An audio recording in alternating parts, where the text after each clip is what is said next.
Welcome to the Childcare Genius podcast, the world's leading authority on childcare marketing, mindset, expansion, and profitability. Each episode will feature interviews with the brightest minds in the childcare industry to guide you into becoming a smarter business leader. Our hosts have opened 10 schools while raising 5 children. They are certified business coaches and are the top-selling childcare business book authors of all time. This episode is sponsored by Childcare Genius Marketing. Let Childcare Genius Marketing help you get fully enrolled and fully staffed. Visit childcaregenius.com for more details. Let's welcome to the Childcare Genius podcast our hosts, Brian and Carol Duprey.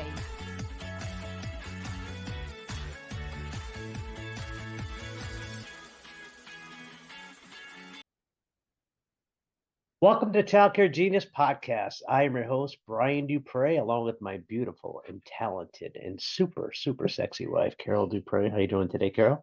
I'm very, very good. I'm excited.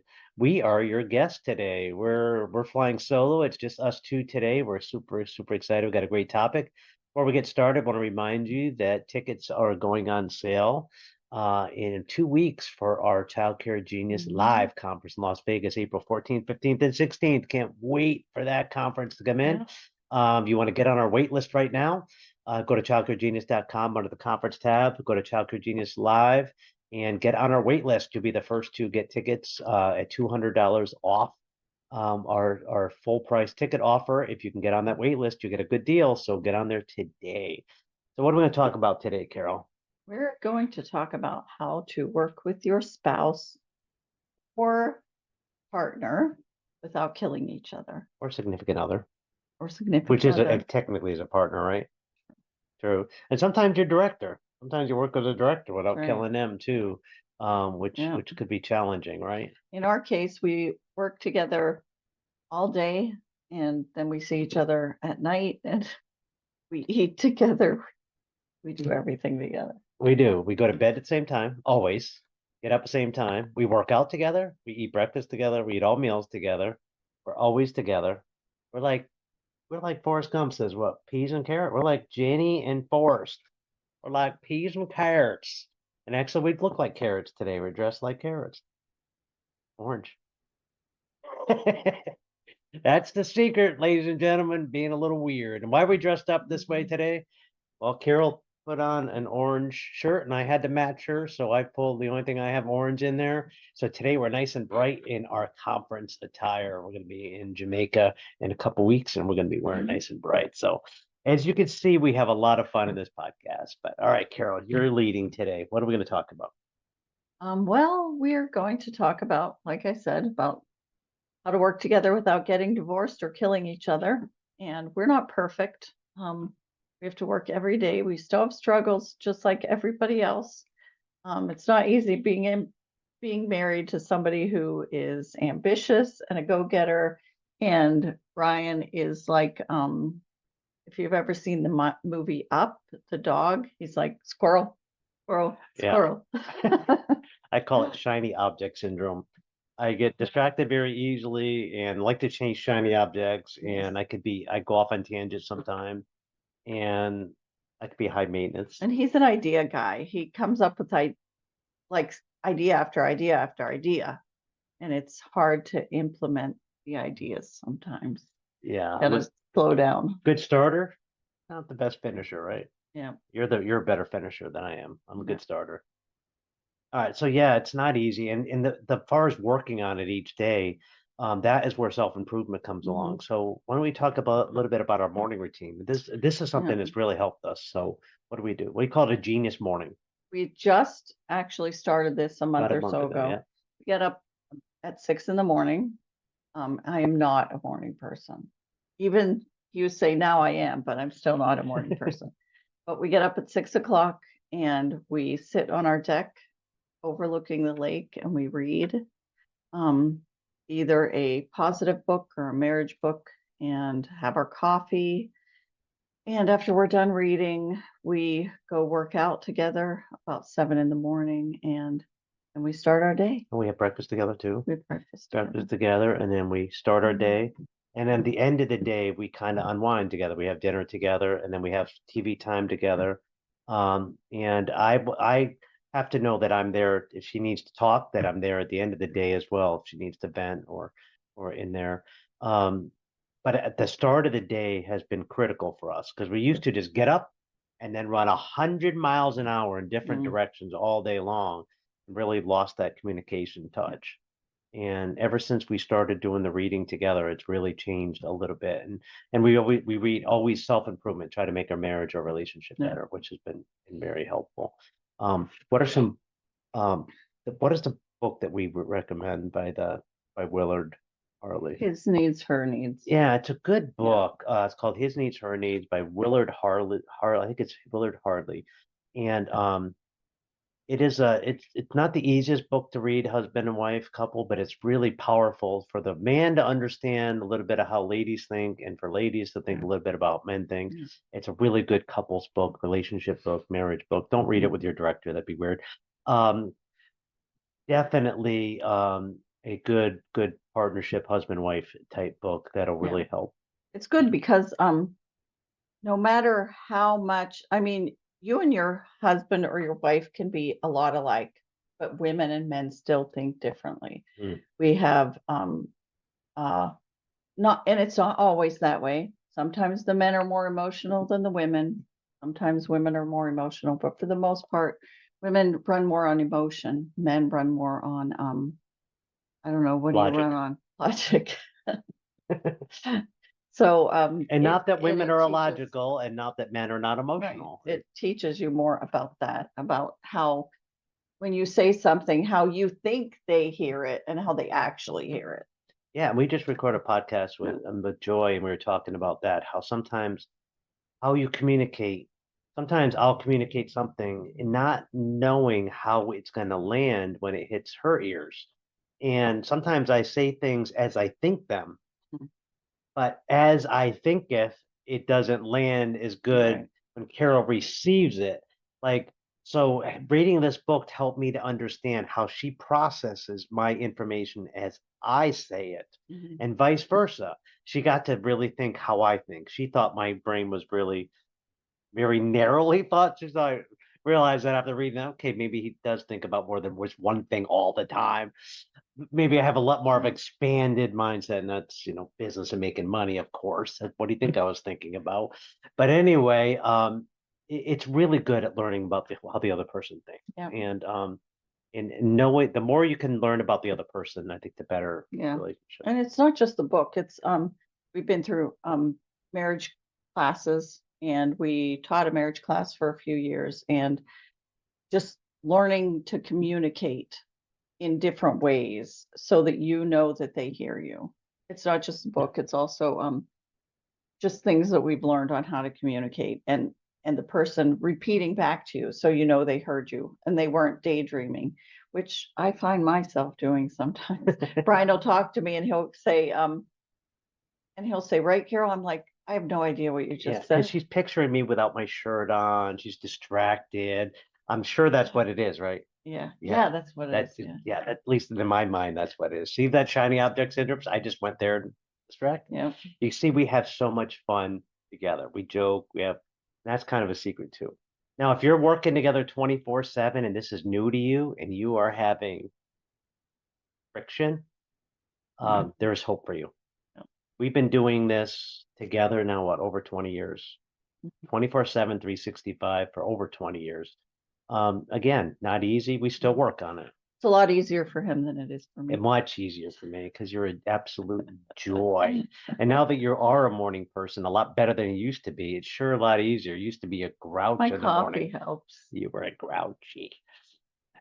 Get breakfast in bed every week, and it just wasn't good enough sometimes, right? We have a whole story on that we share in Jamaica. This is a spoiled woman, but I'm a spoiled man. I treat her like a queen, and she treats me like a king, and we figure it out, and we have a lot of fun. Anyway, So, all right. So like we said, good communication is key. Not just actually, not just talking to each other, but listening to each other. Because you can listen without hearing, and you can talk without speaking, if that makes any sense.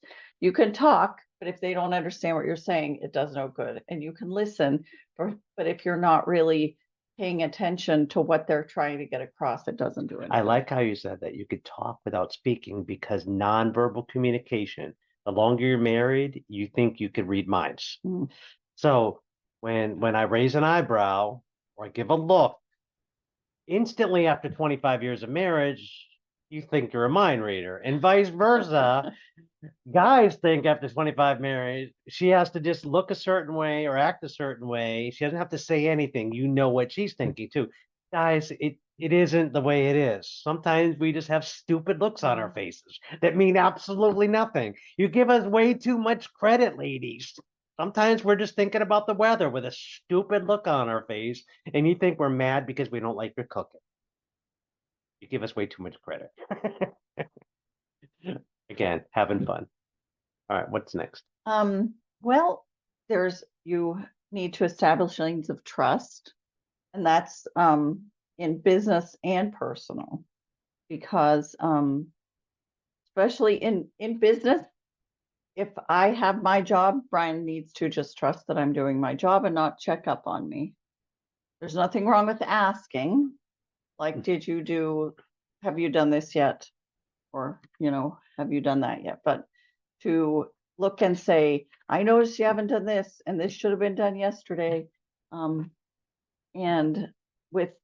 same thing with personal, just trusting that what needs to be done is being done. And I don't know, what do you have to add to that? Well, lanes are important. And if you're both in business and doing the same jobs, we were coaching a couple last week, and they were talking about how sometimes their lanes intersect a little bit. And this is where it could be problematic, where, if the guy, and it's just an example, because sometimes it reverses, but, a lot of times if we coach, the man has to deal with usually finances and maintenance, and the lady would deal with staffing and things like that. But sometimes that's reversed. It's not stereotypical. It's just something we've noticed in our business. I handle the finances, and Carol handles pretty much everything else. And she finances does cross in our lane because she has to obligate money. She has to spend money on certain things. So, and there are certain times under cash flow over the years where I said, honey, cash flow is a little tight right now. So you have to kind of rein in the credit card spending. And that's how the lanes get, where if she were to go out and spend $1,000 on something without asking me, it could put us in a cash flow problem. So by having that communication in there, she knows, and that's important. If she would just, in this couple that we're working with, the wife was spending money and stressing out the husband without him knowledge. So we just recommended communication is having a limit. Like if it's over $300 or whatever that dollar amount is, then just talk, not to get approval, to just make sure you're both on the same page. But budget, like if you budgeted this much money for certain thing, if what you want to do goes over that budget, it's something you have to discuss. And we talk about, you have to work toward a win-win. It took us, we actually learned about this in 2 different marriage classes that we went to. We did not understand it after the first one. It took us a while to learn. We're like, how do you win-win? Somebody always isn't happy, but it's actually possible if you discuss it too. We don't have time to really go into it today, but to work toward a win-win where you may not get exactly what you wanted, but you're happy with the result. And both people are happy with the result. Yeah, so in most marriages, in most business relationships, there is a winner and a loser in a conversation. Let's give me an example. Carol, I want to go to the movies tonight. Well, I want to go to the movies too. Well, I want to see an action figure with Sylvester Stallone. Carol wants to see a tearjerker with Julie Roberts. Well, I'll go see your tearjerker this week if you go see Arnold Schwarzenegger next week. And in that scenario, yeah, we both won, but we both lost. Because I got to go sit through that tear-jerking movie, and she's got to go sit through Arnold Schwarzenegger for 2 hours, and we're both going to be unhappy, and we're both going to be happy. And I consider those lose-lose situations. If we would have just found a movie that we both liked, we both would have been happy, and it would have been a win-win. Maybe I go with my buddy to go see Arnold. Maybe she goes with one of her buddies and sees, or her lady friends, and goes and sees Julia Roberts. Yeah. And that way it's a win-win all around. Yeah. So there shouldn't be a loser in a situation. And when it comes down to business, you work towards where you both agree and you both are happy without compromise. Right.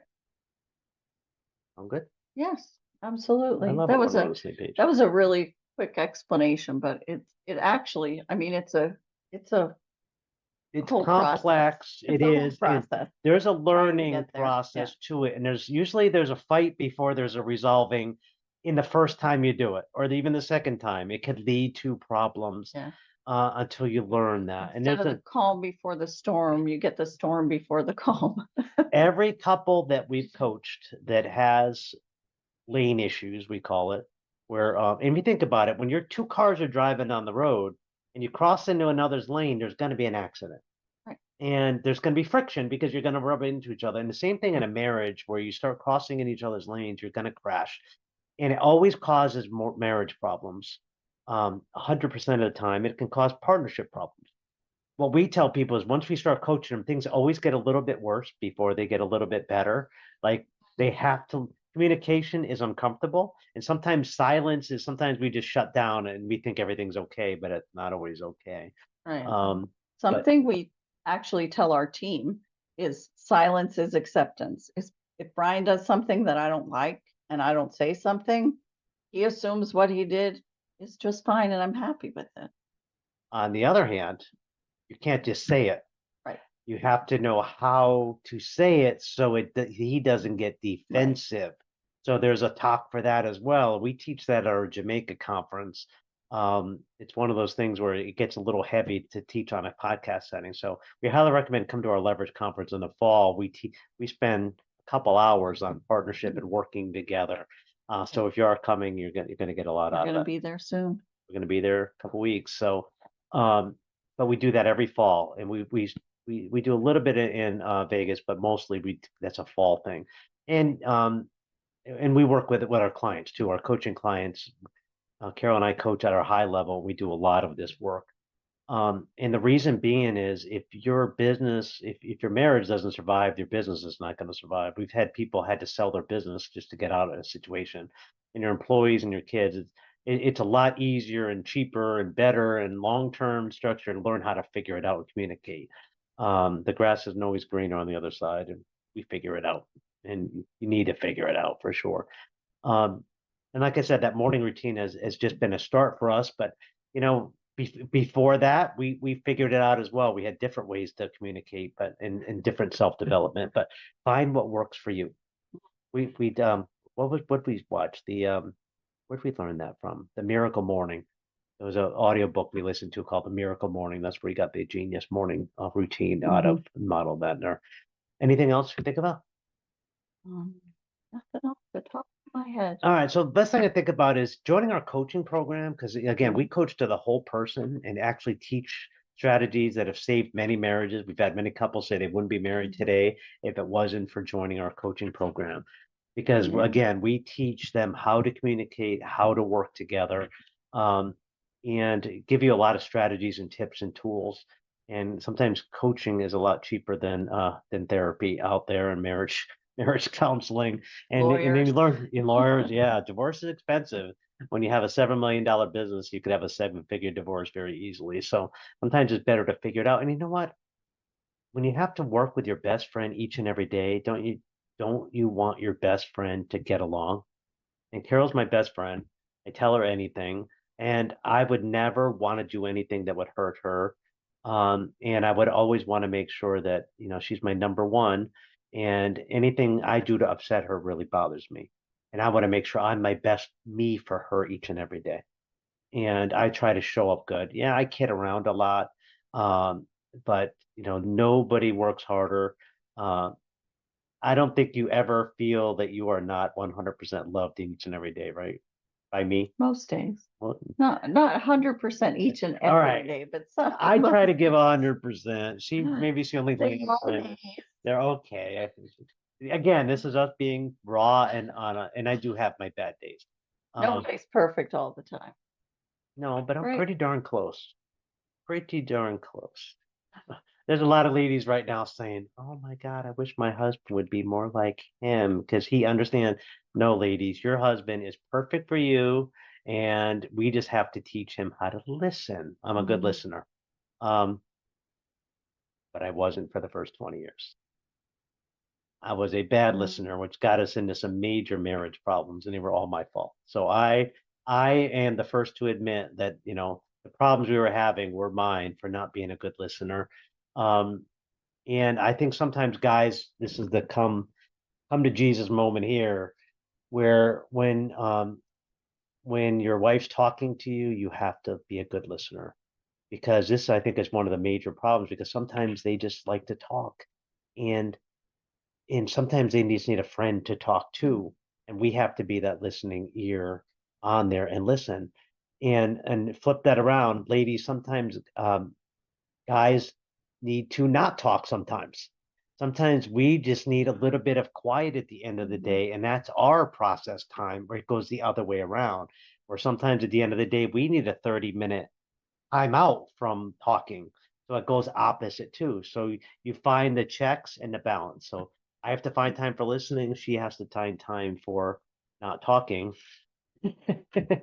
And you find the balance in between. I don't need that as much now, but when I worked outside of childcare, Mm. I needed that decompressed time when I came home at the end of the day. Um, but I've seen that happen sometimes. If a guy comes home, he's working, and she expects him to jump right in when he gets home, and sometimes he needs a little bit of process time. Anyway, but that's a whole nother topic. Yeah, Anything else you want to share? not really. You've done really good today. Thank you. Not that you wouldn't do good, but Carol was leading the podcast today, and she did absolutely fantastic. And I just want to say that, Carol and I are here for you. If we could help you in your business, if we could help you in your marriage or your partnership, reach out. We'll answer every single email that's sent to us. You can go to info at childcaregenius.com, and you can direct it to Carol or I or both. And you can just ask us any single question when it comes to marriage or to partnership. We'll be happy to take our time, answer that. And we want to thank you for listening and watching this episode of the Childcare Genius podcast. We know there's a lot of childcare podcasts out there, and we want to thank you for taking the time to select ours. Don't forget to hit the subscribe button and hit the like button too, if you like our podcast. And we will see you next week on the Childcare Genius podcast. Have a good rest of your day. Thank you for listening to the Childcare Genius podcast. If you enjoyed the show, please do us a favour and hit the subscribe button so you don't miss a future episode. Don't forget to visit our website at childcaregenius.com to see a list of services we offer to help grow your childcare business. Until next time, thank you for being a part of the Childcare Genius community.